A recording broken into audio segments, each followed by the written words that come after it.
Beautiful souls, നമസ്കാരം. നമ്മൾ ഇന്ന് നോക്കാൻ പോകുന്ന റീഡിംഗ് അക്വേറിയസിന്റെ കുംഭരാശിക്കാരുടെ ജനുവരി 2026 എങ്ങനെയാണ്. ഫ്രീഡം ഒരു ജീവശ്വാസമായിട്ട് കൊണ്ടു നടക്കുന്ന ആളുകളാണ് അക്വേറിയസ്. ഇവർ ആരെയും ഈസിലി ട്രസ്റ്റ് ചെയ്യില്ല. പക്ഷേ ഒരിക്കൽ ട്രസ്റ്റ് ചെയ്താൽ ജീവനെടുത്ത് കയ്യിൽ കൊടുക്കും. ഇവർ ചിരിക്കുന്ന സമയത്ത് മനസ്സിൽ 1000 ചിന്തകൾ നടക്കും. ഇവർ സൈലൻ്റായിരിക്കുമ്പോൾ അത് അവരുടെ വീക്ക് പോയിൻ്റായിട്ട് കണക്കാക്കരുത്. അവർ ചുറ്റുപാടും ഒബ്സർവ് ചെയ്യുകയാണ്. മറ്റുള്ളവരെ വളരെ സൈലൻ്റായിട്ടിരുന്ന് നിരീക്ഷിച്ച് അവരെ പറ്റിയുള്ള വളരെ സൂക്ഷ്മമായിട്ടുള്ള കാര്യങ്ങൾ പോലും മനസ്സിലാക്കിയെടുക്കാൻ ഇവർക്ക് പ്രത്യേക ഒരു കഴിവാണ്. ഇവരെ കൺട്രോൾ ചെയ്യാൻ ശ്രമിച്ചാൽ, ഇവരുടെ ഫ്രീഡത്തെ ചോദ്യം ചെയ്തു കഴിഞ്ഞാൽ ആ ഒരു പ്ലേസിൽ നിന്നും വളരെ സ്ലോലി ആയിട്ട് ഡിസപ്പിയർ ആകും. ആദ്യമായിട്ടാണ് നിങ്ങൾ ഈ ചാനൽ കാണുന്നത് എങ്കിൽ ചാനൽ സബ്സ്ക്രൈബ് ചെയ്ത് നിങ്ങളുടെ എനർജി ഈ ഒരു റീഡിങ്ങിലേക്ക് കൊണ്ടുവരിക. വളരെ കാമായിട്ടിരുന്ന് അല്പമൊന്ന് മെഡിറ്റേറ്റ് ചെയ്ത് ഈ ഒരു റീഡിംഗ് കേൾക്കാൻ ശ്രദ്ധിക്കുക.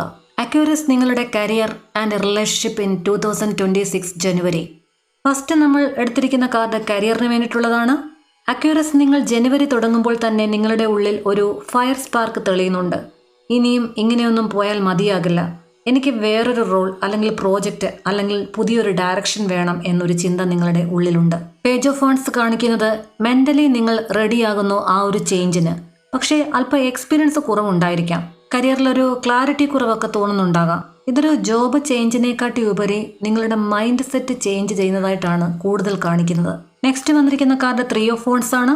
ഒരു വെയിറ്റിംഗ് ഫേസിനെ അല്ലെങ്കിൽ എക്സ്പാൻഷനെ, ഫ്യൂച്ചർ വിഷനെയൊക്കെ സൂചിപ്പിക്കുന്നു. ഇവിടെ അക്വേറിയസ് ഒരു വെയിറ്റിംഗ് സോണിലേക്ക് പോകുന്നു. ആപ്ലിക്കേഷൻ ചില ജോലിക്ക് അയച്ചിട്ടുണ്ട്. അതല്ല എങ്കിൽ കരിയറിൽ നിങ്ങൾ ചില ന്യൂ ഐഡിയാസ് അത് അഡോപ്റ്റ് ചെയ്തിരിക്കുന്നു. പക്ഷേ അതിൻ്റെ റിസൾട്ട് കിട്ടിയിട്ടില്ല. അത് നിങ്ങൾ വെയിറ്റ് ചെയ്യുന്നു എന്ന് കാണിക്കുന്നു. ജനുവരി ഒരു മധ്യകാലഘട്ടം മുതൽ ഒരു വിസിബിൾ ചേഞ്ചസ് അല്ലെങ്കിൽ റെസ്പോൺസ് ഒക്കെ സ്ലോലി നിങ്ങളുടെ അരികിലേക്ക് എത്തിത്തുടങ്ങും. എൻ്റെ ടൈം ഇനി എപ്പോഴാണ് ശരിയാവുക എന്നുള്ള ഒരു കോൺഫ്ലിക്റ്റ് മനസ്സിനുള്ളിൽ നടക്കുന്നുണ്ടാകാം. അല്പം ഒന്ന് വെയിറ്റ് ചെയ്യുക. നെക്സ്റ്റ് കാർഡ് 4 ഓഫ് വാണ്ട്സ് ആണ്. ഇതൊരു കരിയർ റീഡിങ്ങിലെ ഒരു റിലീഫ് കാർഡിനെ സൂചിപ്പിക്കുന്നു. ജനുവരി അവസാനത്തോടു കൂടി, അതല്ല എങ്കിൽ ഫെബ്രുവരി ആദ്യം, വർക്ക് എൻവോൾവ്മെൻ്റ് എല്ലാം സ്റ്റേബിൾ ആകുന്ന ഒരു എനർജിയെ സൂചിപ്പിക്കുന്നു. ഒരു ടീം സപ്പോർട്ട് വരുന്നു, ഒരു അപ്രീസിയേഷൻ വരുന്നു, ഒരു റെക്കഗ്നിഷൻ വരുന്നു എന്നിങ്ങനെയൊക്കെയുള്ള ഒരു എനർജിയാണ് കാണിച്ചിരിക്കുന്നത്. ചിലപ്പോൾ ചിലർക്ക് ഇത് ന്യൂ ഓഫീസ് ആയിരിക്കാം, ന്യൂ റോൾ കൺഫർമേഷൻ കിട്ടുന്നതായിരിക്കാം. കരിയറിൽ ഒരു ബാലൻസ് ഇംപ്രൂവ് ചെയ്യുന്നതായിട്ട് കാണിക്കുന്നു. ഫ്രീലാൻസ് ആയിട്ട് വർക്ക് ചെയ്യുന്നവർക്ക് ഒരു ഫിക്സ്ഡ് ആയിട്ടൊരു ക്ലയൻറ്റിനെ കിട്ടുക അല്ലെങ്കിൽ കോൺട്രാക്റ്റ് കിട്ടുക, ഇതിനെയൊക്കെ സൂചിപ്പിക്കുന്നു. നിങ്ങൾ ഫൈനലി സേഫ് ആയിട്ട് ഫീൽ ചെയ്യുന്ന ഒരു സമയം. Next card knight of suits ആണ്.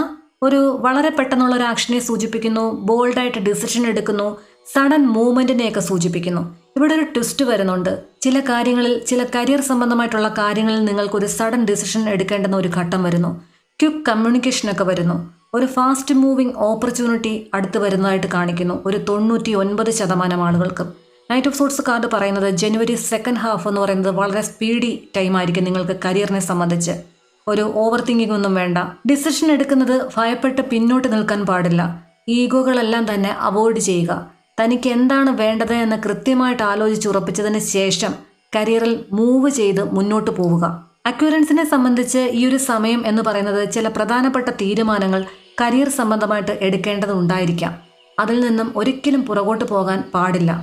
ക്വിക്കായിട്ട് ചിലപ്പോൾ ഡിസിഷൻ എടുക്കേണ്ടി വന്നു കഴിഞ്ഞാൽ ക്വിക്കായിട്ട് തന്നെ എടുക്കുക. നിങ്ങളുടെ ഒരു ഡ്രോബാക്കാണ് എല്ലാ കാര്യങ്ങളും വൈകിപ്പിക്കുക എന്നുള്ളത്. എല്ലാം മന്ദഗതിയിൽ പോവുക ജീവിതത്തിൽ ഉടനീളം കാണുന്ന ഒരു ന്യൂനതയാണത്.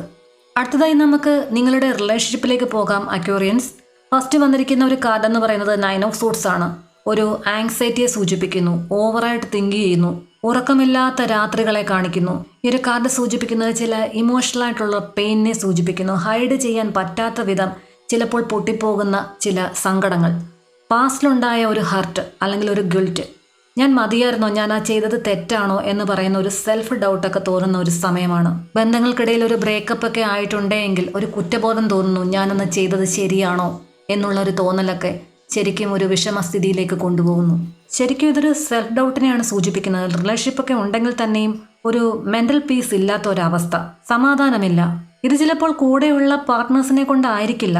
ചിലപ്പോൾ അൺഹീൽഡായിട്ടുള്ള ചില പാസ്റ്റിലുള്ള ചില ബന്ധങ്ങൾ കൊണ്ട് തന്ന ചില വേദനകൾ അതിങ്ങനെ ഓർമ്മയിലേക്ക് വന്ന് ശരിക്കും ഹോൾഡ് ചെയ്യുന്ന ഒരു സമയം. Next card king of wants കാർഡാണ്. ഒരു സ്ട്രോങ് പേഴ്സണാലിറ്റിയെ സൂചിപ്പിക്കുന്നു. ഡോമിനൻ്റ് ആയിട്ടുള്ള എനർജി. നിങ്ങളുടെ റിലേഷൻഷിപ്പിൽ ഒരു സ്ട്രോങ് വീൽഡ് പേഴ്സൻ്റെ ഒരു എനർജി കാണിക്കുന്നുണ്ട്. ഒരു ഇൻഫ്ലുവൻസ്, നിങ്ങളോ അല്ലെങ്കിൽ പാർട്ട്ണറോ. നിങ്ങൾ തമ്മിൽ ഒരു ഈഗോ ക്ലാഷസ് ഒക്കെ ബന്ധത്തിൽ വന്നിട്ടുള്ളവരാണെങ്കിൽ ഒരു കൺട്രോൾ ഇഷ്യൂസ് ഒക്കെ വരിക, എൻ്റെ വേ എനിക്ക് എന്ന് പറയുന്ന ഒരു ആറ്റിറ്റ്യൂഡൊക്കെ ബന്ധത്തിൽ വന്നിട്ടുണ്ട്. അങ്ങനെ ബ്രേക്കപ്പ് ആയി പോയ ബന്ധങ്ങൾ ഉണ്ടായിട്ടുണ്ടെങ്കിൽ ഇവിടെ ഈ ഒരു കിങ് ഓഫ് വാൺസ് കാർഡ് ഒരു പോസിറ്റീവ് കാർഡ് ആണെങ്കിൽ തന്നെയും ഒരു ഷാഡോ സൈഡ് സൂചിപ്പിക്കുന്നത് അതോറിറ്റി ഇംബാലൻസസ് നിങ്ങളുടെ ബന്ധത്തിൽ ഉണ്ടായിട്ടുണ്ട് എന്ന് കാണിക്കുന്നു. പരസ്പരമൊക്കെ ഒരു സ്നേഹവും വിശ്വാസവും ഒക്കെ ഉണ്ടായിരുന്ന ഒരു ബന്ധമാണെങ്കിൽ തന്നെയും ഇപ്പോൾ ഒരു പവർ സ്ട്രഗിളിനെ കാണിക്കുന്നുണ്ട്. നെക്സ്റ്റ് കാർഡ് 10 ഓഫ് കപ്സ് കാർഡാണ്. ഒരു ഇമോഷണൽ ഫുൾഫിൽമെൻറ്റിനെ സൂചിപ്പിക്കുന്നു. ഇത് ശരിക്കും ഒരു പ്രതീക്ഷയുടെ കാർഡാണ്. ടാരോ ട്രീഡിൽ പറയുന്നത് ട്രൂ ഹാപ്പിനെസ് പോസിബിൾ ആണ് എന്ന് പറയുന്നുണ്ട്. ഒരു മാരേജ്, ചിലർക്ക് ഇത് മാരേജ് ആയിരിക്കാം, ഫാമിലി പീസ് എനർജി അത് സ്ട്രോങ് ആയി വരുന്നു. പക്ഷെ ഇതൊരു ഓട്ടോമാറ്റിക്കായിട്ട് വരില്ല. ഇമോഷണൽ മെച്യൂരിറ്റി നിങ്ങൾക്കിടയിൽ കൊണ്ടുവരണം. നെക്സ്റ്റ് കാർഡ് 10 ഓഫ് വാൺസ് ആണ് വന്നിരിക്കുന്നത്. ഒരു ഇമോഷണൽ ഇന്റർപ്രിട്ടേഷനെ സൂചിപ്പിക്കുന്നു. ചിലർക്കെങ്കിലും ബന്ധം ഇപ്പോൾ ഒരു സ്നേഹം കൊണ്ടല്ല പോകുന്നത്, ഒരു റെസ്പോൺസിബിലിറ്റിയുടെ അടിസ്ഥാനത്തിൽ മുന്നോട്ട് കൊണ്ടുപോകുന്നു. അക്യൂറിയസ്, നിങ്ങൾ ഒരാളുടെ ഇമോഷണൽ ലോഡ് മുഴുവനും ചുമന്നുകൊണ്ട് പോവുകയാണ്. അവരുടെ പെയിൻ, അവരുടെ എക്സ്പെക്റ്റേഷൻ, അവരുടെ സൈലൻസ്, അവരുടെ ഒരു മൂഡ് സ്വിങ്സ് ഇതെല്ലാം നിങ്ങളുടെ തലയിൽ വഹിക്കുകയാണ്. ഒരു കാര്യം ഓർക്കുക, ഒരു റിലേഷൻഷിപ്പിൻ്റെ എല്ലാ എനർജിയും നിങ്ങൾ തലയിൽ ചുമന്നുകൊണ്ട് പോകുമ്പോൾ നിങ്ങളെ സഹായിക്കാൻ ആരുണ്ട്? നിങ്ങളുടെ ഭാരം ഏറ്റെടുക്കാൻ വേറെ ആരെങ്കിലും ഉണ്ടോ? 10 ഓഫ് വാൺസ് കാർഡ് ക്ലിയർ ആയിട്ട് പറയുന്നുണ്ട്, റിലേഷൻഷിപ്പ് വളരെ ഹെവി ആയിട്ട് ഫീൽ ചെയ്യുന്ന ഒരു ഫേസ് നിങ്ങൾ ഇത് കാണുന്ന ചിലരുടെയെങ്കിലും ജീവിതത്തിലുണ്ടാകും. സംസാരിക്കാതെ ഉള്ളിൽ അടിച്ചമർത്തിയ ഇമോഷൻസ്, ഇനി ഞാൻ എത്ര കൂടി സഹിക്കണം എന്ന് ചോദിക്കുന്ന ഒരു സമയം. ഈ ഒരു കാർഡ് ഒരു ബ്രേക്കപ്പ് കാർഡൊന്നുമല്ല, പക്ഷെ ഒരു ബേൺഡ് ഔട്ട് വാർണിംഗ് കാർഡാണ്. അതായത് ഈ ഒരു ബന്ധം നിങ്ങൾക്ക് സഹിക്കാവുന്നതിൽ കൂടുതൽ പെയിൻ തരുന്നു എന്ന് സൂചിപ്പിക്കുന്നു. ടാരോട്ട് ഗൈഡൻസ് പറയാനാണെങ്കിൽ എല്ലാം ഒറ്റയ്ക്ക് ചുമക്കുന്ന ഒരു ക്യാരക്ടർ നിങ്ങൾക്കുണ്ടെങ്കിൽ, അതിന് ഫാമിലി റെസ്പോൺസിബിലിറ്റീസ് ആണെങ്കിലും റിലേഷൻഷിപ്പ് ആണെങ്കിലും ലവ് ആണെങ്കിലും എന്താണെങ്കിലും ഒറ്റയ്ക്ക് ചുമക്കുക എന്നുള്ളത് കുറച്ചൊന്ന് സ്റ്റെപ്പ് ബാക്ക് ചെയ്യുക. ചില കാര്യങ്ങളിൽ ചില ബൗണ്ടറീസ് സെറ്റ് ചെയ്യുക. റെസ്പോൺസിബിലിറ്റി എന്ന് പറയുന്നത് ഷെയർ ചെയ്ത് കൊടുക്കുക. പാർട്ട്നേഴ്സ് എന്ന് പറയുമ്പം ഈക്വൽ പാർട്ണർഷിപ്പാണ് അവിടെ വരേണ്ടത്. അതുപോലെ തന്നെ ചില ബ്രേക്കപ്പിൽ നിൽക്കുന്ന ആളുകൾ അക്യൂറിയസുമായിട്ടുണ്ടെങ്കിൽ അക്യൂറിയസ് നിങ്ങൾ ശ്രദ്ധിക്കേണ്ടത് ഇമോഷണലായിട്ടുള്ള ആളുകളുടെ അടുത്ത് ബൗണ്ടറി സെറ്റ് ചെയ്യുന്ന സമയത്ത് ഒരു തെറ്റിദ്ധാരണ, അതിന് മൂലം ഉണ്ടാകുന്ന പെയിനുകളൊക്കെ ഓപ്പോസിറ്റ് നിൽക്കുന്ന ആൾക്ക് തോന്നാനുള്ള ചാൻസസ് ഉണ്ട്. ശരിക്കും ഒരു ക്ലിയർ കമ്മ്യൂണിക്കേഷനാണ് വേണ്ടത്. അക്യൂറിയസ് നിങ്ങളൊന്നും തുറന്ന് പറയാറില്ല പാർട്ണറിനോട്. അതല്ല, കുറച്ച് കാര്യങ്ങളൊക്കെ ശരിക്കും ഓപ്പണായിട്ട് അവർക്ക് മനസ്സിലാകുന്ന രീതിയിൽ പറയാൻ ശ്രമിക്കുക. അക്യൂറൻസിൻ്റെ ഒരു പൊതു ക്യാരക്ടറാണ് സ്ലോലി വിഡ്രോ ചെയ്യുക എന്ന് പറയുന്ന ഒരു ഫേസ്. അതായത് കുറേയേറെ റിലേഷൻഷിപ്പിൽ കുറേയേറെ മുന്നോട്ട് പോകുന്ന സമയത്ത് ഒരു ബോറിങ് അല്ലെങ്കിൽ ഒന്ന് വിഡ്രോ ചെയ്ത് നിൽക്കാം എന്നുള്ള രീതിയിലൊക്കെ പോയി ശരിക്കും അങ്ങ് മൂവ് ഓൺ ആയി പോകും. കാരണം നിങ്ങളുടെ ഒരു എക്സിറ്റ് എന്ന് പറയുന്നതൊക്കെ സൈലൻ്റ് ആയിരിക്കും. കൂടെയുള്ള പാർട്ട്ണർ അത് മനസ്സിലാക്കി വരുമ്പോഴേക്കും ഒരുപാട് വൈകും. നിങ്ങളുടെ ബന്ധത്തിലേക്ക് ഒരു ഹാപ്പിനെസ് ഒക്കെ വരണമെങ്കിൽ ശരിക്കും ഈക്വൽ ഗിവ് ആൻഡ് ടേക്ക് കൊണ്ടുവരാൻ ശ്രദ്ധിക്കുക. തുറന്ന സംസാരത്തിൽ കൂടി അത് അവരെ ബോധ്യപ്പെടുത്തിയെടുക്കുക. നെക്സ്റ്റ് ജനുവരിയിലെ ഒരു ഓവറോൾ ഔട്ട്കം കാർഡായിട്ട് വന്നിരിക്കുന്നത് ദ എംപ്രസ് ആണ്. ഇതൊരു ബ്ലെസ്ഡ് ആയിട്ടുള്ള വളരെ ഹീലിംഗ് ആയിട്ടുള്ള ഒരു അബണ്ടൻസ് കാർഡാണ്.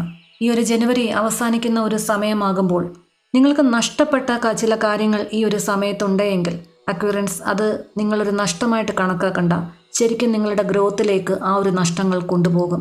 ദ എംപ്രസ് വന്നു കഴിഞ്ഞാൽ ലൈഫിൽ ഗ്രോത്ത് വിത്തൗട്ട് ഫോഴ്സാണ്. അധികം ഭാരപ്പെടുത്താതെ അല്ലെങ്കിൽ അധികം ക്ലേശമൊന്നും ഇല്ലാതെ നിങ്ങൾക്ക് ശരിക്കും ഒരു വിക്ടറിയിലേക്ക് പോകാൻ സാധിക്കുന്നു എന്ന് കാണിക്കുന്നു. ലൈഫിലൊരു ഗ്രോത്ത് വിത്തൗട്ട് ഫോഴ്സാണ്. നിങ്ങൾ ഇതുവരെയും സ്ട്രഗിൾ ചെയ്ത് പിടിച്ചു നിൽക്കേണ്ടുന്ന ഒരു സാഹചര്യമാണെങ്കിൽ റിലേഷൻഷിപ്പിലോ കരിയറിലോ ഒക്കെ അങ്ങനെ ഒരു സാഹചര്യം ഉണ്ടായിട്ടുണ്ടെങ്കിൽ ആ ഒരു സമയം എൻഡാകുന്നു എന്ന് സൂചിപ്പിക്കുന്നു. നിങ്ങൾ ഇതുവരെയും ശരിക്കും വിത്ത് വിതയ്ക്കുന്ന തിരക്കിലായിരുന്നു. വളരെ പേഷ്യൻസായി, വളരെ സൈലൻ്റായി നിങ്ങൾ നിങ്ങളുടെ ഫ്യൂച്ചറിന് വേണ്ടിയിട്ട് റിലേഷൻഷിപ്പിലായാലും കരിയറിലായാലും വർക്ക് ചെയ്തുകൊണ്ടിരുന്നു എങ്കിൽ നിങ്ങളുടെ മുന്നിലേക്ക് വരും മാസങ്ങളിൽ അതിൻ്റെ ഒരു ഹാർവസ്റ്റ് ടൈം ഡിവൈൻ നിങ്ങൾക്ക് കൊണ്ടെത്തിക്കുന്നു. ചില വിട്ടുപോകലുകൾ നിങ്ങളെ സെൽഫ് ലവ് എന്താണെന്ന് പഠിപ്പിക്കും. ഇമോഷണൽ വോൺസ് എല്ലാം തന്നെ സൂത്തൻ ചെയ്യും. ഞാൻ മതിയാകും എന്ന ഒരു ഫീലിലേക്ക് ചിലരെങ്കിലും ഈ ഒരു ജനുവരി മാസം പോകുന്നതായിട്ട് കാണിക്കുന്നു. റിലേഷൻഷിപ്പിലേക്ക് വരുമ്പോൾ ഓവറോൾ ഈ ഒരു മാസം എന്ന് പറയുന്നത് ഒരു നച്ചുറിങ് എനർജി, വലിയൊരു കൊടുങ്കാറ്റിന് ശേഷം ഉണ്ടാകുന്ന ഒരു സോഫ്റ്റ്നെസ്, അതുപോലെ തന്നെ ടോക്സിക് സൈക്കിളെല്ലാം തന്നെ എൻഡായി അത് ശരിക്കും നിങ്ങളുടെ ജീവിതത്തിൽ നിന്നും മാഞ്ഞു പോകുന്നതായിട്ട് എല്ലാം കാണിക്കുന്നു. കരിയറിൽ ക്രിയേറ്റിവിറ്റി അത് ബ്ലൂം ചെയ്യുന്ന അവസ്ഥ, സപ്പോർട്ടീവായിട്ടുള്ള പീപ്പിൾ നിങ്ങൾക്ക് മുൻപിൽ വരുന്നു. നിങ്ങൾക്കൊരു സ്റ്റേബിൾ ഫിനാൻസ്, അങ്ങനെ ഒരു വൈബൊക്കെ ഈ ഒരു റീഡിങ്ങിൽ കാണിക്കുന്നുണ്ട്. വർക്ക് പ്രഷറൊക്കെ ജസ്റ്റ് ഒന്ന് കുറഞ്ഞു വരികയും അതുപോലെ തന്നെ നാച്ചുറലി നിങ്ങൾ നിങ്ങളുടെ കോൺഫിഡൻസ് അല്ലെങ്കിൽ ആത്മവിശ്വാസം റീബിൽഡ് ചെയ്യുന്നതായിട്ടും കാണിക്കുന്നു. ഡിവൈൻ ഗൈഡൻസ് എന്ന് പറയുന്നത് നിങ്ങൾക്കൊരു കൺട്രോളിൻ്റെ ആവശ്യം വരില്ല, ഫോഴ്സ് ചെയ്യേണ്ടി വരില്ല, കമ്പയർ ചെയ്യേണ്ടി വരില്ല. നിങ്ങൾ റിസീവ് ചെയ്യാൻ റെഡിയായിട്ടിരിക്കുക. നിങ്ങളുടെ മനസ്സിൽ കിടക്കുന്ന ചില വേദനകൾ അതൊന്ന് ഹീൽ ചെയ്താൽ തന്നെ പകുതി വിജയം ഉറപ്പിക്കാം. അപ്പോൾ അക്വേറിയസ്, ഇതൊക്കെയായിരുന്നു നിങ്ങൾക്കുള്ള റീഡിംഗ് എന്ന് പറയുന്നത്. ഇതൊരു ജനറൽ റീഡിംഗ് ആണ്. ഇതിൽ പറഞ്ഞിരിക്കുന്ന പോസിറ്റീവായിട്ടുള്ള എല്ലാ കാര്യങ്ങളും നിങ്ങൾ നിങ്ങളുടെ ജീവിതത്തിലേക്ക് അട്രാക്റ്റ് ചെയ്യുക. നെഗറ്റീവായതും നിങ്ങളെ വിഷമിപ്പിച്ചുകൊണ്ടിരിക്കുന്നതുമായിട്ടുള്ള കാര്യങ്ങൾ എല്ലാം തന്നെ ഡിവൈന് മുമ്പിൽ സറണ്ടർ ചെയ്യുക. നിങ്ങളുടെ റിലേഷൻഷിപ്പിലോ അല്ലെങ്കിൽ കരിയറിലോ നിങ്ങൾക്കൊരു തീരുമാനം എടുക്കാൻ പറ്റാത്ത ഒരു കണ്ടീഷനാണ് എങ്കിൽ തീർച്ചയായും നിങ്ങൾക്കൊരു പേഴ്സണൽ ഗൈഡൻസ് വളരെ അത്യാവശ്യമാണ്. പേഴ്സണൽ റീഡിംഗ് എടുക്കുമ്പോൾ തന്നെ നിങ്ങൾക്ക് നിങ്ങളുടേതായിട്ടുള്ള കാര്യങ്ങൾ വളരെ വ്യക്തമായിട്ട് തന്നെ മനസ്സിലാക്കാൻ സാധിക്കും. പേഴ്സണൽ റീഡ് ആവശ്യമുള്ളവർ സ്ക്രീനിൽ കാണുന്ന നമ്പറിൽ വിളിക്കുകയോ മെസ്സേജ് അയക്കുകയോ ചെയ്യുക. പേഴ്സണൽ റീഡിംഗ് പെയ്ഡ് ആണ്. എൻ്റെ ദിവസേനയുള്ള പ്രാർത്ഥനകളിൽ ഉൾപ്പെടുത്തുന്നതിനായി നിങ്ങൾ നിങ്ങളുടെ പേരും നാളും കമൻറ്റ് ചെയ്യുക. തീർച്ചയായും നിങ്ങളെ എൻ്റെ പ്രാർത്ഥനയിൽ ഉൾപ്പെടുത്തുന്നതായിരിക്കും. അക്വേറിയൻസ്, നിങ്ങൾക്ക് ജനുവരി മാസം നിങ്ങളുടെ കരിയറിലും റിലേഷൻഷിപ്പിലും എല്ലാം സൗഭാഗ്യങ്ങൾ കൊണ്ടുതന്ന് ഈ ഒരു പ്രപഞ്ചശക്തി നിങ്ങളെ അനുഗ്രഹിക്കട്ടെ എന്ന് ആത്മാർത്ഥമായി പ്രാർത്ഥിച്ചുകൊണ്ട് നിർത്തുന്നു. നന്ദി, നമസ്കാരം.